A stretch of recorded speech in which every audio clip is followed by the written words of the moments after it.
Oh, no, they'll be, Oh, they will? yeah. Okay. I'll just hide this. Oh, there we go. Yeah. All right, Are we live? we are live, but there's a latency with the YouTube page of it, so. But it will, so we can start, and it will just start recording once it. I mean, I can check for you on my phone right now. This is the mic for the live stream, but we don't have one that's hooked up for the room. Okay, that's good. I just move around, so I'm like trying to think about that. Yeah, if you can. I've upped the gain as much as I can, but yeah, if you need to go point at something, that's okay. Well, we also have a pointer here, right? So once we're up, the green button is the pointer, and these will advance the slides. Are we ready? We should be. I mean, it says we're live. Let's refresh this. Oh, you're seeing it right now? Oh, there we go. Right. There's my face. Cool. I think we're ready. All right. Excellent. You want your intro slide up? Yes, please. Just for a quick moment. You can even leave it like that. Okay, well, the way you would do it is, since it's up here, you just click that, and then you'll get All right. the presenter Where's view. the next slideshow? The next slideshow, if I just go down, or I can go down here, over this way. Oh, okay. So you just All right. open it there, and then it should go up there, and then you'll press Okay. start. Just leave them there. Okay. Okay. All right, everybody. I think we're ready. Let me step into view here. Welcome to the Fall 2022 meeting of the Archaeological Council. My name is Beth Hogue. I'm the president-elect. I am running this meeting today. It's lovely to see you all again in person for the second time this year, and hopefully can continue to do this going forward. Just a few reminders today, we have a live stream going, so these papers and presentations will be live streamed on our YouTube channel. Hopefully everybody can see me there, and Eric is monitoring the chat there. Papers will be about 20 minutes, and we'll have a moment to move back and forth between presenters. We'll go straight through. We have 6 amazing presentations this morning. We'll take a short break as we transition to our business meeting that will not be live streamed. If you're not joining us live, you have a link for that you sent out for Zoom to join with that. And then after that, for those that are able, the weather's going to be terrific. Come meet us up at the High Banks Metro Park up near the Polaris Mall, and we'll take a tour of some mounds and archaeological sites. We're going to just walk around in nature for a little bit. If you need anything, let me know throughout the day, but I think we're going to go ahead and get started. Our first presenter here is Patrick Drugan with the Demography and Settlement Patterns from Archaeological Site Files, Assessing Uncertainty from Archaeological Periodization. And that one is, oh, where'd they go? No. I got you. Yeah, please, because that is working with someone's setup who's not mine. Oh, that's it, okay. Which one are we looking for? Oh, you're OAC FA 2022, right? And once it's up, pointer and things, and I will be timing as well.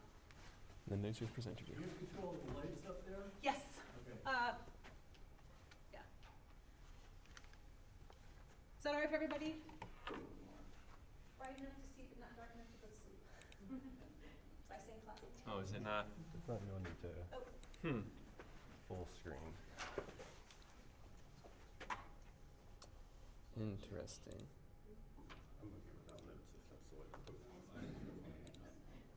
Do we have it sent to the wrong one?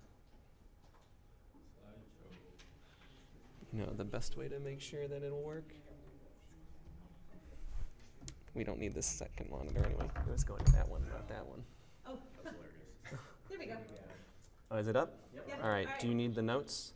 No, I'm okay. You sure? All right. Okay. Take it away. All right, good morning, everybody. I'm Patrick. I'm a graduate student in the Department of Anthropology at Penn State, and today I want to talk about some research I'm getting into using bulk state archaeological files. So there's this big question of understanding human dynamics over the long scale, long-term processes, large spatial scales. Questions about this are mainly like, what are the long-term dynamics of human demography and the long-term dynamics of human settlement patterns? Very classic archaeological questions that archaeological site files are very amenable to addressing. We have things dealing with population, anthropological theories such as the emergence of social complexity. We have the onset of agriculture and the intensification of it, the domestication process. We have changes in mortality, disease burden, infectious disease. We have conflict. We have other topics. They're all related to this important variable. In terms of settlement patterns, we get topics like the nucleation, dispersal of human populations through time, how it relates to other topics above, like complexity in agriculture. We have changes in territoriality. We have sedentism and other topics that we can start to get at by assessing the diachronic trends that we see in settlement patterns. How do these articulate with climate? That's a more important question, particularly in the ongoing climate crisis, that archaeologists are well posed to address given the depth of the archaeological record. So just some examples. From a global perspective, using some probability distributions is really taking off right now. There's a lot of interest in trying to understand these long-term human processes, how they articulate with climate, and how that can help us moving forward. Going more to North America, we have a lot of interest in the mid-continent in particular, where we're getting higher resolution paleoclimate proxies, particularly at Cahokia, where I'm doing my dissertation. We have higher resolution proxies, and we're trying to line these up with archaeological data, and there's some nuances there that I'm going to get into in my presentation. And closer to home in Ohio, we also have some literature that's trying to make these linkages between these long-term human processes and the environment and climate. So, in terms of archaeological site files, most archaeological data in the US winds up in these site files, winds up in these state-based databases, and it's curated that way. But it's rarely utilized by academics. So we sort of have this problem of all this archaeological attention is directed there, but we're not using it and making the most benefit out of it that we could. The explosion of popularity of some probability distributions, if you're not familiar with it, it's an approach of using sort of a big data methodology towards bulk radiocarbon dates, which have now been put into large databases to get at this large spatial and temporal scale of human demography.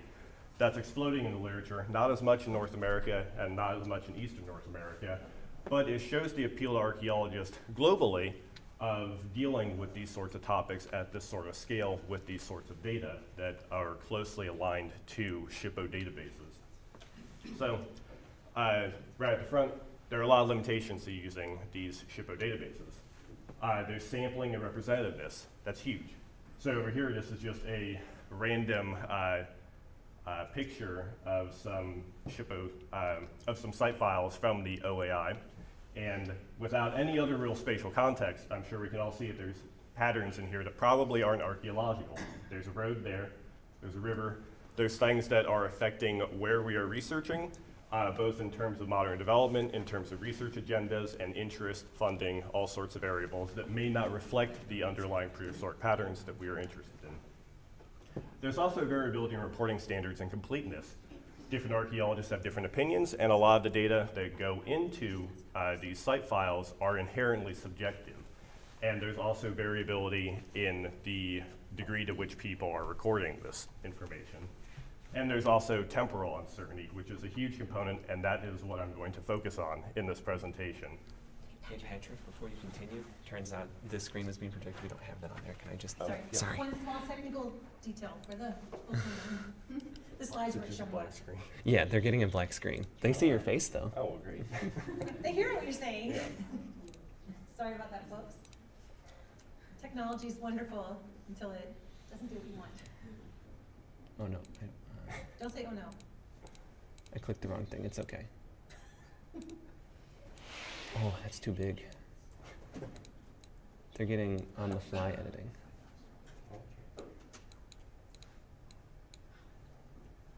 There it goes. I see the mirror screen now, Yes. like the Infinity mirror. Great, thank you, Eric.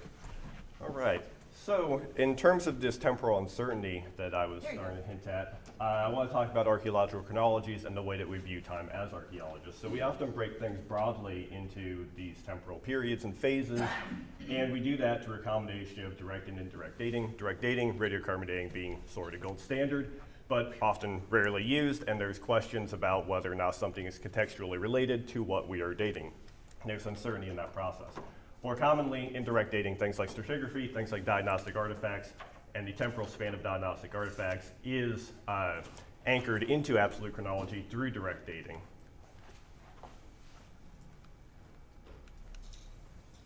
It's no longer Now advancing. you don't have a clicker working. Don't think so.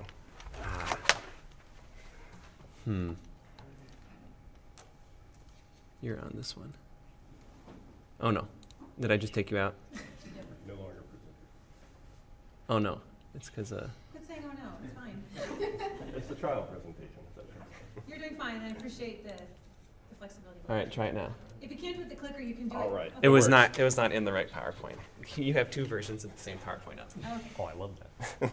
All right, so nope. back to the process of periodization. So I'm just going to set up some conceptual framework for what I'm going to talk about. We have a flow of time here, and we're trying to assess when things are happening through that flow of time. We break things up into calendar years, and we can deal with it that way. However, archaeologically, we don't have that sort of resolution, or we very rarely have that resolution. So again, we break things up into these broader chunks of time, periods, and phases, as we have here. Now, if we find something archaeological, we have the remains of a house or some other thing that we're getting at, we can use these temporal artifacts, we can use other diagnostic cultural material to assign it to one of these phases. And there's uncertainty in this process that I'm interested in, where we are trying to translate archaeological material that is often broadly characterized into these more absolute chronologies, which is where paleoenvironmental data live. We have a lot of formal statistical models which tie the observations we see in those to this calendar, and we need to have similar models in our archaeological data to make things comparable to each other. So, a couple of these uncertainties are the boundaries of these phases and these periods.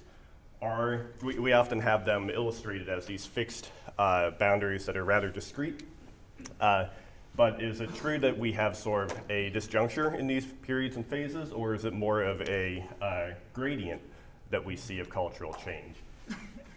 Additionally, within phases, within periods, where is the archaeological date, or where's the observation in absolute time? This house that was constructed that we're observing later, did it occur earlier in the phase or later in the phase? If we're looking at a diagnostic artifact, we often can't say that. I think I had one more missing here. And of course, there's an inherent amount of uncertainty in assigning the phase or period. A lot of diagnostic artifacts don't neatly mesh with these phases and periods that we have. Some overlap with each other.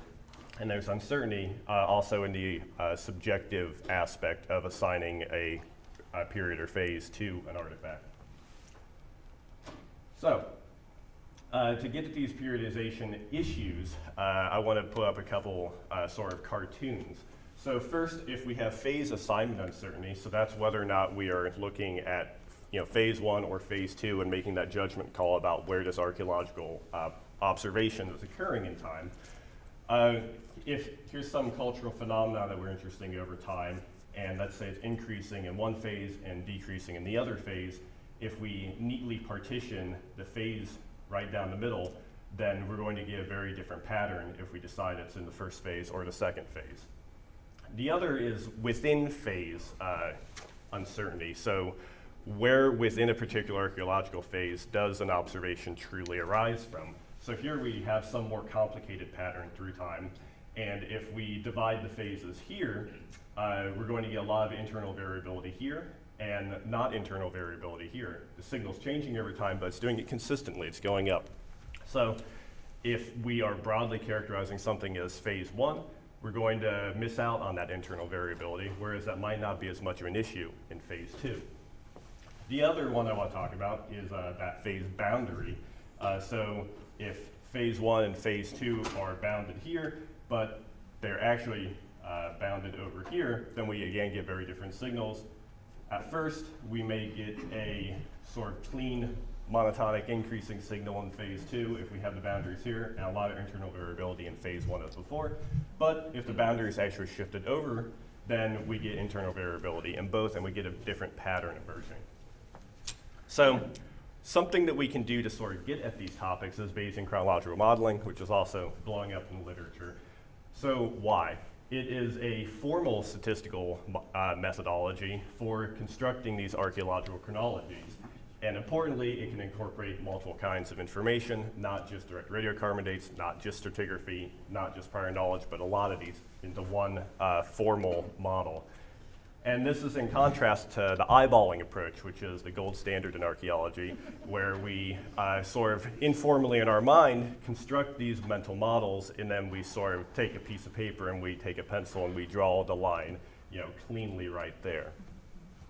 The important thing, in addition to having a formal method versus an informal method, these Bayesian chronologies are reproducible. Even if they are not right, you can send your code to someone else and they can run the model with the same data and get the same result. That's very hard to do with our mental models that we build. We can't give that to someone else. We can try to explain it, but it might not make sense. the important thing about this reproducibility aspect is someone else can look at that code and then they can modify things, they can modify the data, and they see how that plays out in the chronology that we build. So to give an overview of something that I'm going to use here, there's a component of Bayesian chronological modeling is using prior assumptions in order to build your chronologies. And one of those is that you are drawing radiocarbon dates from some distribution of observations that is what's actually out there. So let's say that we have fluted points, and we're trying to figure out when fluted points existed in time. Then each radiocarbon date or each fluted point that we're recording is going to be, in theory, randomly drawn from some underlying distribution, and you can flexibly model a number of different statistical distributions for that process. Here I'm going to be using trapezium or trapezoidal priors, which are basically just defined by 4 different parameters that define the 4 different vertices of this shape. So then once you have these numbers somewhere in time, you can build a probability that gives you probability at any point in time. So we have our 4 different things there. This is a lot to look at. Something that's more traditionally amenable to the way archaeologists think is sort of having a midpoint between these parameters. So we have sort of a start and an end, and you can think of this as like when things started to become in vogue. So zooming into Ohio specifically, I queried the Ohio Archaeological Inventory for some data. I restricted my analysis here strictly to the Scioto watershed, the greater Scioto watershed. So here's just some quick summary statistics about the number of sites broken apart by period. And the choice of analytical unit here is arbitrary. Watersheds are a traditional archaeological unit of analysis, but are not guaranteed to reflect archaeological populations, but are probably going to reflect it better than modern geopolitical boundaries. So that's my justification there. Now, when we're trying to get these diachronic trends in population over time, if we assume that the number of sites is in some way proportional to the amount of people in the past, how do we get at that? So a very simplistic way is we can just look at the total number of sites per period, and we get this broad trend. Uh-oh. The minute you used to go to the bathroom. Eric, can you say? I hit close. I don't know. I made it go away, so. He went to the restroom. Sorry, folks. Let's check on that. I still see myself there. I think you're okay. Okay. So Carry on, sorry. we can begin to correct this and begin to modify it. So we could adjust the total number of sites that we have here per period. We could adjust it by the duration of the period. So here's, instead of the number of sites per period, it's the sites per century within each period. Again, the durations are very ballpark figures I pulled from the literature here. There's going to be some ambiguity in that. There's going to be some uncertainty in that. But just to illustrate my argument here, this starts to become a more accurate representation of the underlying signal that we're looking at. But that's sort of where things have laid at the literature. They haven't really gone much beyond that.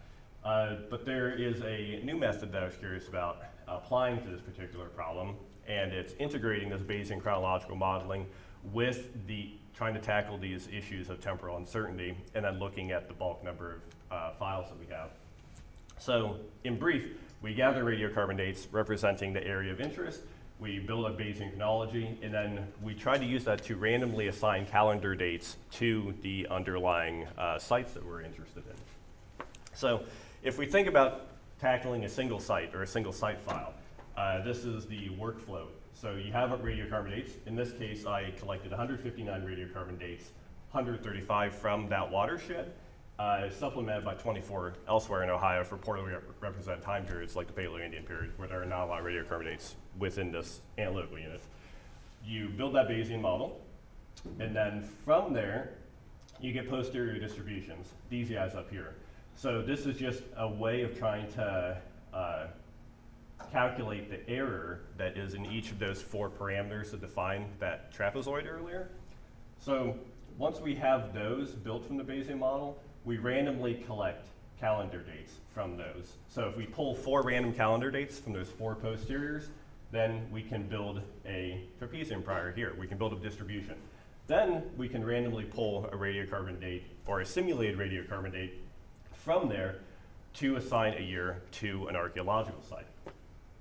So let's say through this process, we can arbitrarily get the year of AD 872 is a simulated date for some archaeological site. You do that thousands of times, and you can build a distribution of likely dates for some particular archaeological site. So here is just a quick overview of some posterior distributions of boundaries between some archaeological phases, strictly based off of where the radiocarbon dates fall, not incorporating other archaeological information as sort of like a baseline model. This assumes that each of these periods is represented by some trapezium distribution, which basically means that the constellation of traits that define some archaeological period started at some finite discrete point in time. They rose in popularity, persisted for a while, and then they decreased in popularity at some finite point in time. And this happened for each one of those different periods, so Paleo-Indian, Early Archaic, Middle Archaic, and so forth. Here is sort of the main figure from that. And what I've done here is I've done that previous process of simulating a date or a calendar date for each archaeological site in the inventory. And then I did a kernel density estimate for each one of those. So I did a smoothing technique of those calendar dates where they fall in time, try to see where they cluster. And then I did a composite of that. So I took the mean and the, in this case, 95th confidence interval of that 1,000 kernel density estimates. And that's what you see here as a way of trying to smooth over those data. Now, at first glance, I think we could see a number of artifacts that lay in there. First is this peak here is probably spurious. That's probably representing very sparse data and not necessarily something quote unquote real. And this just reflects that we have a lot of sites in the early archaic, and we have very few radiocarbon dates representing the early archaic, at least in this particular region. So we can do a different model where we try to make up for the sparsity of the data with some additional archaeological assumptions. So instead of before, where we assume that there's a bunch of radiocarbon dates that are floating in time and aren't necessarily related to each other, they're broadly grouped into periods, we can group them consecutively into these contiguous distributions. So we're saying that when one period is declining, another period is increasing in popularity. And this can sort of pull distributions together when there's sparse data. So if we do this and repeat that process, we smooth out that archaic curve that we had earlier by trying to, we're leveraging dates that are on either side of that. And we get this distribution of the number of sites assigned to absolute calendar years through time within the site of the watershed. So that's sort of the main figure that I have, but I want to do a little bit of takeaway after that. So the results of anything such as this are going to be susceptible to a lot of different things. And one is rigorous reporting standards of radiocarbon dates. Radiocarbon dates are often not very useful for research purposes, depending on how much information is included. So really, as much information as possible or is as available should be included in reports. Oh, it's locking.